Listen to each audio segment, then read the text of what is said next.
আমাদের July August বিপ্লবের যারা নায়ক, মহানায়ক, ছাত্র, এই সাধারণ ছাত্র যারা এখন ছাত্র নেতা হয়ে গেছেন, সমন্বয়ক হয়ে গেছেন, অনেকে মন্ত্রী হয়ে গেছেন।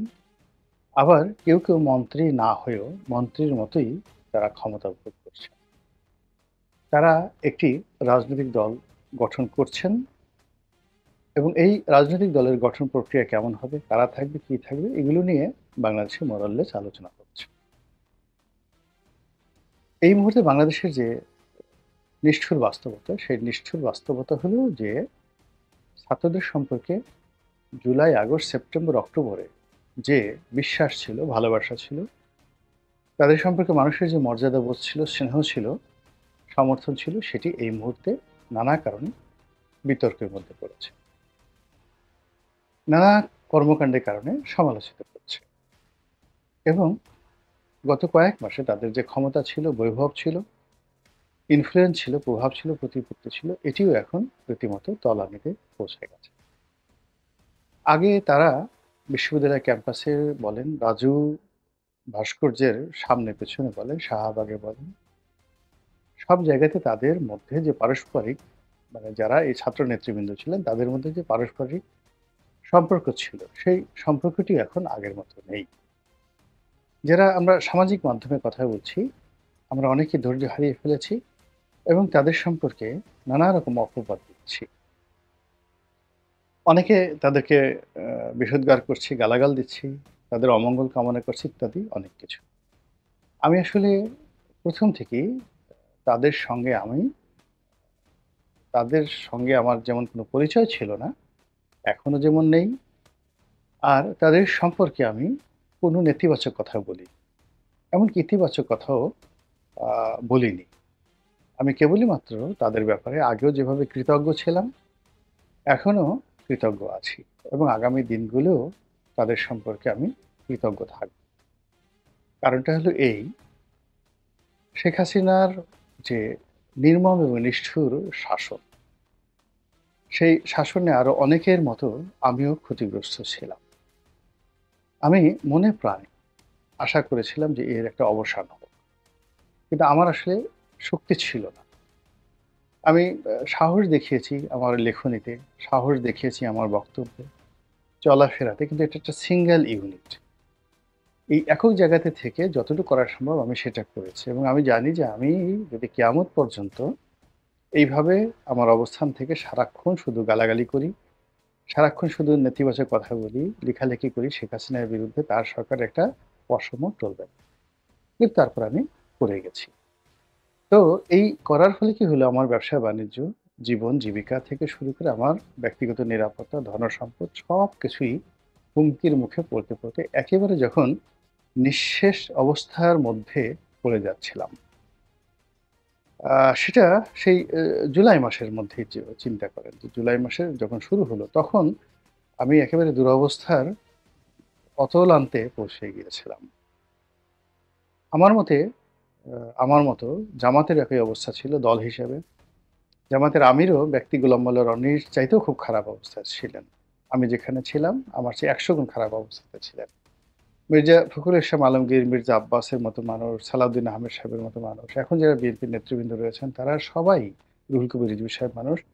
আমার এই দুরবস্থা আমি যেটা বর্ণনা করলাম তার চেয়ে শত গুণ খারাপ অবস্থায় তারা ছিলেন। মামলা, মোকদ্দমা, অর্থবিত্ত, শরীর স্বাস্থ্য সব মিলিয়ে। তো অমন একটি সময়ে আমাদের অবলম্বন হয়েছিল তসবিহ, কোরআনুল করিম তেলাওয়াত করা, আল্লাহর দরবারে কান্নাকাটি করা আর যার অবস্থানে কোনোমতে হামাগুড়ি দিয়ে বেঁচে থাকা। এটাই হলো বাস্তবতা। আমি সেটা করেছি, এটা স্বীকার করি এবং করব। তো ওই অবস্থাতে যখন জুলাই এবং আগস্ট মাসে আমাদের সন্তানেরা রাজপথে নামলেন, তারপরে রক্ত দিলেন, এরপরে ঝুঁকি নিলেন এবং একটার পর একটা পরিকল্পনা তারা করলেন। হোয়াট এভার মে বি, আনন্দে, খুশিতে, আশায়, গর্বে আমার বুক ভরে গিয়েছিল। যেদিন আ শহীদ সাইদ পুলিশের গুলিতে নিহত হলেন, আমি ওই সময়টাতে একটি স্ট্যাটাস দিয়েছিলাম। বাংলাদেশে ফেসবুকের ওই সময়টিতে ইতিহাসের সবচেয়ে ভাইরাল ওই স্ট্যাটাসটি, আমার সেই স্ট্যাটাসটি। এখানে কতজন লোক দেখেছিল, লাইক করেছিল, কত শেয়ার হয়েছিল ডাজ নট ম্যাটার। কিন্তু আমি ওই কথাগুলো লিখতে গিয়ে আমার এই অফিসে বসে আমি অঝরে অনেকক্ষণ কেঁদেছিলাম। আমার খুব ইচ্ছা হয়েছিল। আমি যদি ওভাবে মরতে পারতাম, কিন্তু আমার ওরকম সাহস হয়নি। আমি এখানে বসে কেঁদেছি, শহীদ আবু সাঈদের জন্য দোয়া করেছি এবং আমার যে প্ল্যাটফর্মগুলোতে আমি তাকে সমর্থন জানিয়েছি, কিন্তু আমি নিজে শহীদ আবু সাঈদের পাশে বা ওই ভাইদের পাশে দাঁড়াতে পারিনি। এমনকি আন্দোলন যখন একেবারে চূড়ান্ত পর্যায়ে ৩ তারিখ, ৪ তারিখ আগস্ট মাসের কিংবা ৫ তারিখ। ৫ তারিখে আমি রাজপথে ছিলাম সকাল পর্যন্ত। কোনো আন্দোলনের জন্য না, আমি অফিসে এসেছি আমার কাজকর্মের জন্য। কিন্তু আমি আমার কাপুরুষতার জন্য, ভীরুতার জন্য হোক, যেকোনো কারণে হোক, আমি পুলিশের গুলির ভয়ে হোক, আমি কিন্তু রাজপথে ওইভাবে ছাত্রদের সাথে নামতে পারিনি বা নামি। এটাই বাস্তবতা। এখন যারা বড় কথা বলছেন তাদের কাউকে আমি নামতেও দেখিনি। আমার মতোই তারা ছিলেন। তবে আমি অফিসে এসেছি। আমি আ রাজপথে চলাফেরা করেছি এবং এখন যেভাবে কথা বলছি বুক ফুলিয়ে, শেখ হাসিনার পুরো জমানাটাতে এইভাবেই কথা বলছি। এই এতটুকু করেছি। কিন্তু বুলেটের সামনে আমি ওইভাবে বুক আবু সাঈদের মতো এভাবে চিতিয়ে দাঁড়াতে পারিনি। যে কাজটি এই ছাত্র জনতা করেছেন, কাজেই আমি তাদেরকে আমার মাথার মুকুট এবং তাজ মনে করি। এবং আমার সন্তান যদি এমন হতো, তাহলে আমি তাদেরকে নিয়ে গর্ব করতাম। আমার সন্তানদেরকেও আমি ওদের মতো সাহসী বানাতে পারিনি। আন্দোলন যখন তুঙ্গে, তখন আমার বড় মানে আমার ছোট সন্তানটি, সে তো ঘরে ছিল। তো সে মহল্লা পর্যন্ত এসেছে। মহল্লার বাইরে মেইন রোডে এসে সে কিন্তু অংশগ্রহণ করতে পারেনি বা করেনি। তো কাজেই আমার সন্তান হলেও আমি তাকে বলব যে সে মহাবীর, নট লাইক দ্যাট। কিন্তু এই যারা আছে তারা আমার সন্তানের চেয়ে শ্রেষ্ঠতর। তারা তাদের বাবা-মার সুখ শান্তির কথা চিন্তা করেনি, নিজেদের সুখ শান্তির কথা চিন্তা করেনি। তারা একটা বিপ্লব করেছে। এজন্য আমি তাদেরকে নিয়ে কোনো কথা বলিনি এবং বলব না। এখন যেহেতু তারা রাজনীতিতে আসতে চাচ্ছে এবং আসবে, কথাগুলো বলতে হবে। এখন তাদেরকে কথাগুলো বলতে হবে। না বললে তাদের বিরাট ক্ষতি হয়ে যাবে। এজন্য আমি ১ম এ তারা যে রাজনৈতিক দলগুলো আ করতে চাচ্ছেন ১ টা বা ২ টো, সেখানে তাদের কি ভুল হতে পারে, ভ্রান্তি হতে পারে, অ্যা সেটা বা কি অবস্ট্রাগল হতে পারে, সেই অবস্ট্রাগল গুলো আমি বলব। তারপর সম্ভাবনাগুলো বলব খুব সংক্ষেপে। অবস্ট্রাগল গুলোর মধ্যে ১ নম্বর অবস্ট্রাগল গুলো হলো যে তারা ১ম এ এসেই আ সরকারের সঙ্গে, রাষ্ট্র ক্ষমতার সঙ্গে সম্পৃক্ত হয়ে গেছেন যারা, তাদের জন্য রাতারাতি রাজপথে নামা এবং রাজনীতির যে বিরূপ মাঠ, এই মাঠের সমালোচনা মোকাবেলা করা সাইকোলজিক্যালি, মানসিকভাবে তাদের জন্য বিরাট বাধা হয়ে দাঁড়াবে। নাহিদ, আসিফ, তারপরে শেষে মাহফুজ, যারা মন্ত্রী পদমর্যাদায় আছেন, কিংবা সার্জিসরা যারা বাইরে মন্ত্রী না হয়ে মন্ত্রীর মতো পর্যায়ে আছে, তারা যখনই রাজপথে আসবেন তাদেরকে জুনায়েদ সাকি, নুরু, ববি হাজ্জাজ, তারপরে বিএনপি জামাতের কথা বাদ দিলাম। উনাদের মতো আসলে কষ্ট করতে হবে। উনাদের মতো কষ্ট করতে হবে। সেই কষ্টটা গত ৭ মাসে তাদের যে আ প্রিভিলেজ, এখন সরকারি কর্মকর্তারা আ দেখা যাচ্ছে পুলিশই নুরুকে মেরেছে বা সাকিকে বাড়ি দিয়েছে পুলিশে। কিন্তু এই সমস্ত যারা লোকজন রয়েছে তারা এখনো পুলিশের বাড়ি খাননি। তারা পুলিশের বাড়ি খেয়ে ক্ষমতায় এসেছেন। কিন্তু এখন আবার সেখান থেকে যখন এখানে চলে আসবে, এই যে একটা মানসিক দ্বন্দ্ব, এই মানসিক দ্বন্দ্বে তাদের যে শক্তিমত্তা এটা কমে যাবে। দ্বিতীয়ত তারা যে সমস্যাটা করবে সেটা হলো তাদের মধ্যে ইতিমধ্যে অনৈক্য তৈরি হয়ে গেছে এবং এটা আরো বাড়তে থাকবে। অর্থাৎ কে বেশি পেল, কে কোন পদ পেল, এটা নিয়ে কিন্তু তারা বিপ্লবের সময় চিন্তা করেনি। তখন তাদের একটা আদর্শ ছিল। এখন তাদের সেই আদর্শের জায়গাটাতে একটা লক্ষ্য এসে গেছে। সেটা হলো রাষ্ট্র ক্ষমতায় অংশগ্রহণ করতে হবে, রাজনৈতিক দল করতে হবে এবং এখানে সারভাইভ করতে হবে। তো এই লক্ষ্য পূরণের জন্য যে সময়টি দরকার, সে সময়টি এটা উপযুক্ত সময় নয়। কাজেই এখানে তাদের একটা বিরাট ঝুঁকি থেকে যাবে। ৩ নম্বরে হলো যে তারা আ যখন রাজনীতির ময়দানে আসবেন, তখন রাষ্ট্র ক্ষমতায় যারা এই মুহূর্তে তাদেরকে প্রোটেকশন দিচ্ছেন, সেই আমলাতন্ত্র বা এনএসআই, ডিজিএফআই থেকে শুরু করে বিভিন্ন সংগঠন, তারা তাদেরকে নিয়ে খেলবেন বা খেলতে চেষ্টা করবেন এবং তাদের আ সাহায্য নিয়ে আজ পর্যন্ত বাংলাদেশে কোনো একটি রাজনৈতিক দল বা কোনো একটি ব্যক্তি জীবনে সফল হয়েছেন এর কোনো সিঙ্গেল নজির নেই। তো তো ওনাদের যারা এই বুদ্ধিশুদ্ধি দেন তারা সাধারণত ডিপ্টি কমিশনার বা উপসচিব পদমর্যাদার সর্বোচ্চ কর্নেল পদমর্যাদার যারা লোকজন রয়েছেন, এদের জীবন সম্পর্কে, রাজনীতি সম্পর্কে অভিজ্ঞতা একেবারেই অল্প। তারা লাঠির ভাষায় কথা বলে।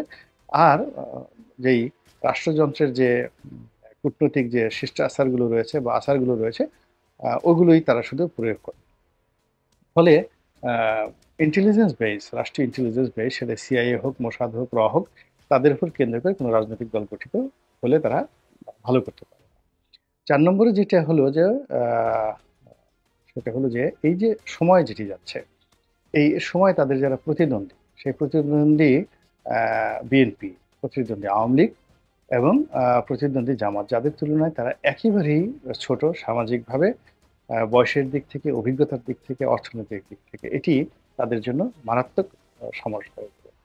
তারপরে যে সমস্যাটা সেটা হলো যে তাদের শত্রু। তাদের শত্রু কিন্তু এরকম আওয়ামী লীগ, বিএনপি, মানে তাদের শত্রু, মানে প্রতিযোগী এবং তাদের শত্রু তাদের সাথে অনেক, অনেক বড়। এই অসম যুদ্ধে সাধারণত হয় না।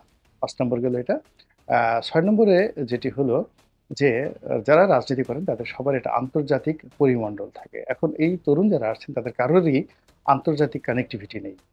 কূটনৈতিক অঙ্গনে তাদের সেই যাকে বলা হয় বাংলাদেশের রাষ্ট্রদূত পর্যায়ে হয়তো ২-৪ জনের সাথে তাদের খাতির হয়ে থাকতে পারে। কিন্তু বিশ্বের ক্ষমতার কেন্দ্রগুলোতে তারা যায়নি, যেখানে বিএনপি, আওয়ামী লীগ, জামাত বহু রাজপ্রাসাদে তারা ঘোরাফেরা করেছে। জাতীয় পার্টি, এই ৪ টি দল, তাদের যে ইন্টারন্যাশনাল লিঙ্কেজ রয়েছে সেই তুলনায় এদের কিছুই নেই।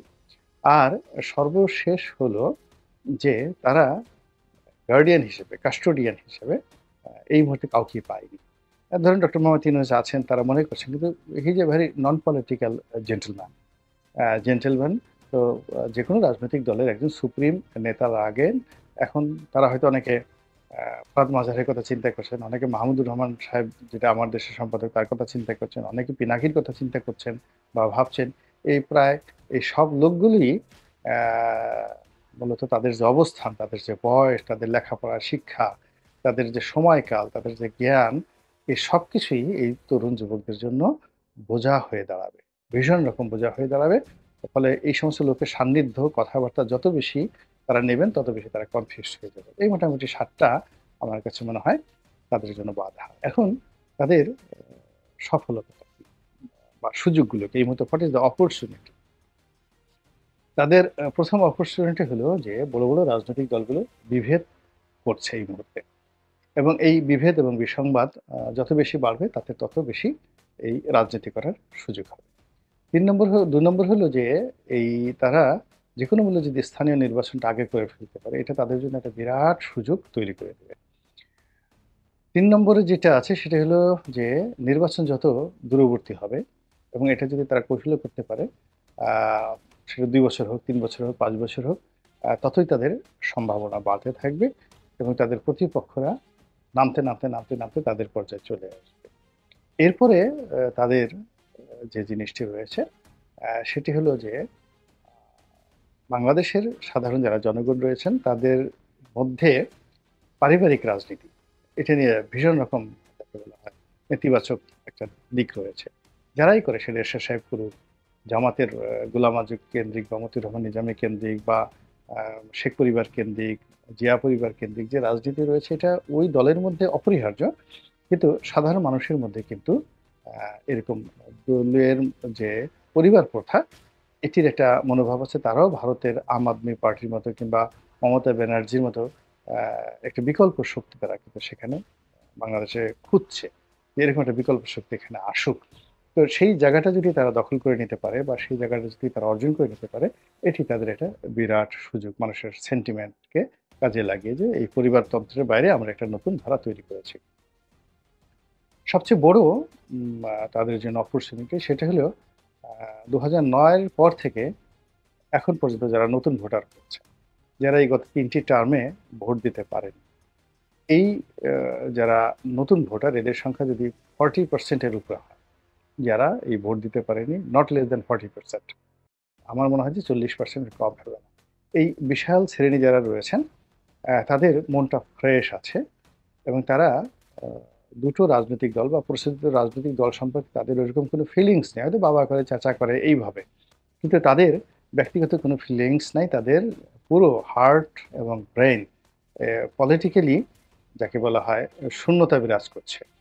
এই শূন্য জায়গায় তারা যেকোনো মূল্যে যদি ঢুকে যেতে পারে, তাদের যে পলিটিক্যাল আদর্শটা এই তরুণ সম্প্রদায় প্রথম যারা ভোট দেবে আগামী নির্বাচনে, যারা ইতিপূর্বে ভোট দেয়নি, তাদের যে পলিটিক্যাল ভ্যাকুয়াম রয়েছে, চিন্তা চেতনার যে ওপেন স্পেস রয়েছে, এই জায়গাটা যদি এরা পূর্ণ করতে পারে, এটা হবে তাদের সবচাইতে মানে বড় যাকে বলা হয় সুযোগ। এরপরে হলো সর্বশেষ, সেটা হলো ৭ নম্বর। তাদের সুযোগ হলো তাদের বয়স। তাদের এই বয়সটি হলো যেকোনো মানুষের কাছে অবনত হওয়ার, বিনয় প্রকাশ করার উপযুক্ত একটা সময়। আমাদের যাদের বয়স হয়ে গেছে আমরা ইচ্ছে করলেই সব জায়গায় যেতে পারি না, ছুটোছুটি করতে পারি না। সবার সঙ্গে গণসংযোগ করতে পারি না। সবার পা ধরে আমরা সালাম করতে পারি না। এবং আমরা এটা করিও না। আ রাজনীতি করতে, করতে একটা সময় আমাদের খুব বেয়াদব হয়ে যায়। ভীষণ রকম বেয়াদব হয়ে যায়।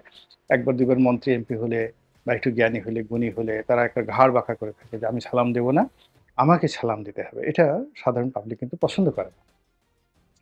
সাধারণ পাবলিক যেটা পছন্দ করে তাদের কিন্তু ওয়াজ করেন, তদবির করেন, চুমো দেন, তারপর তাদেরকে জড়িয়ে ধরেন, পা ধরে সালাম করেন। এটা এই তরুণদের পক্ষে খুব সহজ।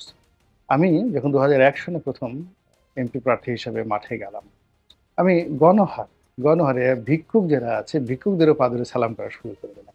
এবং এটা আমার নির্বাচনী এলাকাতে এমন চমৎকার একটা আবেগ তৈরি করলো যে, মাই গড! এই লোক ভদ্রলোক মানুষ, এর বাবাও ভদ্রলোক, বংশও ভালো। মানে তারা হয়তো আমার বাবাকে চেনেনও না। কিন্তু এই যে আমার বিনয়ের কারণে কি হলো? তারা আমার সম্পর্কে একটা ভালো ধারণা পোষণ করা শুরু করলো এবং ওটা আমার নির্বাচনী এলাকাতে এখন পর্যন্ত আমি ধরে রেখেছি। যেটি আমার যারা প্রতিপক্ষ ৪ বার এমপি হয়েছেন, ৫ বার এমপি হয়েছেন। তারা মানুষকে ধমক দিতেন, গালাগালি করতেন, দুর্ব্যবহার করতেন। অনেকের বিরুদ্ধে দুর্নীতির অভিযোগ আছে। দুশ্চরিত্রের অভিযোগ রয়েছে, চরিত্রহীনতার অভিযোগ রয়েছে, পারভার্সন রয়েছে, বিকৃত রুচির যে আ অভিযোগ সেগুলো রয়েছে। এগুলো যারা দীর্ঘকাল থাকে রাজনীতিতে তাদের কম বেশি এই অভিযোগগুলো থাকে। কিন্তু এই তরুণরা তাদের এই জিনিসগুলো নেই। ফলে একটা সুন্দর আবহমান বাংলার একটা পোশাক, যেমন অনেক তরুণদের আমি দেখি ওরা সেই প্যান্ট শার্ট পরে। কিন্তু প্যান্ট শার্টের পরিবর্তে আমাদের দেশের রাজনীতিবিদরা পাঞ্জাবি, পাজামা এই জিনিসগুলোকে খুব বেশি পছন্দ করে। করে একজন লোকের সঙ্গে কোলাকুলি করা, সালাম করা, বিশেষ করে মহিলাদেরকে। মহিলাদেরকে সম্মান করে তারা ভীষণ রকম মনে রাখে। ভীষণ রকম মনে রাখে এবং আ অনেক সময় একদম গোপনে দেখা যাচ্ছে যে স্বামী কট্টর জামাতের কিংবা কট্টর আওয়ামী লীগের, কট্টর বিএনপির, কিন্তু তার যে স্ত্রী বা তার সন্তানেরা, কন্যা সন্তানেরা, তারা দেখা গেল যে এরকম তরুণ কোনো প্রার্থীকে ভোট দিয়ে দেয়।